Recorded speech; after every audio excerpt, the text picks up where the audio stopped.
بسم اللہ الرحمن الرحیم۔ حضرت ابن عباس رضی اللہ تعالی عنہما کی روایت کا مفہوم ہے کہ نبی کریم صلی اللہ علیہ وسلم نے ارشاد فرمایا کہ اسمت سرما اپنی آنکھوں میں لگایا کرو کیونکہ یہ آنکھوں کی روشنی کو تیز کرتا ہے اور پلکوں میں اضافہ کرتا ہے۔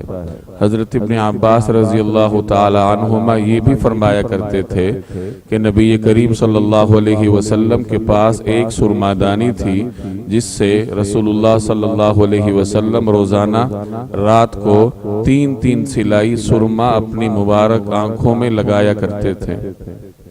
یہ شمائل ترمذی کی روایت ہے۔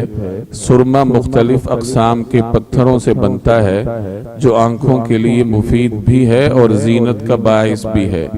اسمت سرما سرمے کی ایک خاص قسم ہے۔ بعض علماء کے نزدیک یہ بلاد مشرقیہ میں پیدا ہوتا ہے اور بعض حضرات اس کو اصفہانی سرما قرار دیتے ہیں۔ رسول اللہ صلی اللہ علیہ وسلم سرمے کی اس قسم کا خاص اہتمام فرماتے تھے۔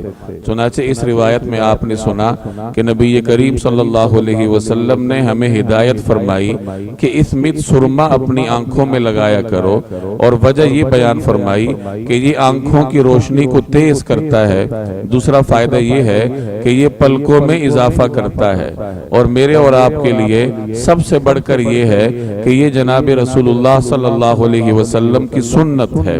حضرت ابن عباس رضی اللہ تعالی عنہما نے اس روایت کے آخر میں فرمایا کہ نبی کریم صلی اللہ علیہ وسلم کے پاس ایک سرمادانی تھی اور رسول اللہ صلی اللہ علیہ وسلم کا معمول تھا کہ روزانہ رات کو تین سلائی سرما اپنی مبارک آنکھوں میں لگایا کرتے تھے۔ اس سے یہ معلوم ہوا کہ سرمے کا استعمال رات کو سونے سے پہلے کرنا چاہیے، کیونکہ اگر سونے سے پہلے سرما لگایا جائے تو سرما آنکھوں میں دیر تک رہتا ہے اور مسامات میں اچھے طریقے سے حل ہو جاتا ہے، اور جسم کو یا آنکھوں کو اس کا فائدہ زیادہ ہوتا ہے۔